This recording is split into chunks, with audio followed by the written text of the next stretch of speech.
Welcome back to another Wearable Wednesday, guys. And when we talk about wearables, a big thing that I've been starting to get asked is how does it impact EMF? So our electromagnetic frequency issues. And as we're kind of going back and forth on this, I've wanted to go directly to the source because there's a link right here. You're going to see this little button up here. If you want to go look at somebody who is doing some real measurement on the EMF of wearable devices, you can go take a look here. But I wanted to go right to the source. I truly wanted to understand the data behind it. And when we talk about wearable devices and EMFs, we cannot confuse the amount of EMFs that we're exposed to on a day-to-day basis. It can be from our internet routers. It can be from our iPads. It can be from our cell phones. It can be from our computers, what I'm filming on here. It can be from our electric monitors in our homes, the boxes that are emitting massive, massive amounts of EMF radiation in terms of watts per kilogram.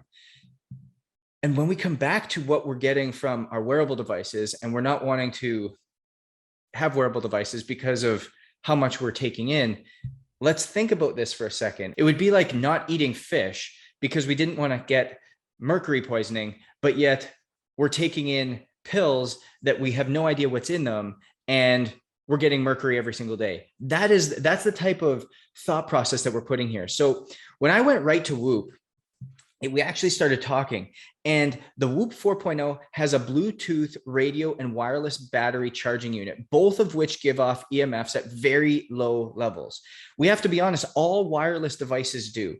Again, I showed you, whether it's your laptop, whether it's your iPad, whether it's your cell phone, whether it's your Tesla car, they're all giving off EMFs. So the Whoop 4.0, different than all other wearable devices, actually does not give off EMFs at regular intervals. So it's not constantly transmitting to your phone. And so the maximum total absorption of power by the human body from a Whoop is 0.67 watts per kilogram, which translates to be far less than the EMF emitted by a cell phone in your pocket. And if you actually look at the fine print on a cell phone in your pocket, it says that it should never be within 1 centimeter of your actual person. So something to think about. Fine print saying that this should never be touching your leg or your hip or your breast or your shoulder or wherever it is that you hold it. And something we might want to do is shut off and put it on airplane mode anytime that it truly is, because again, kind of scary to see what's happening there. So in the worst case scenario, for a Whoop band, the radio frequency specific absorption rate, which is a measure at which radio frequency energy absorbed by the human body, is when the Bluetooth radio and wireless power transmitter are simultaneously transmitting. So the worst case that's been lab tested is 0.67 watts per kilogram.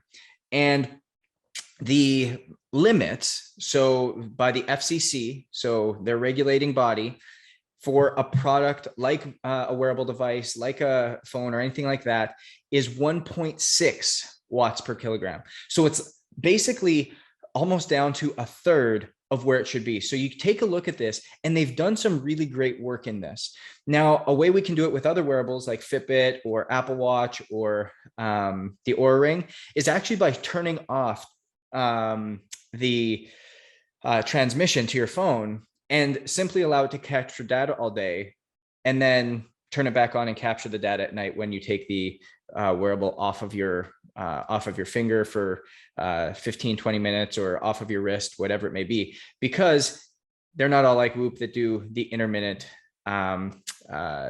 transmitting. So when we're concerned about EMFs, let's make sure we are aware of everything else that's going on before we start just not wanting to wear certain things because of what's happening.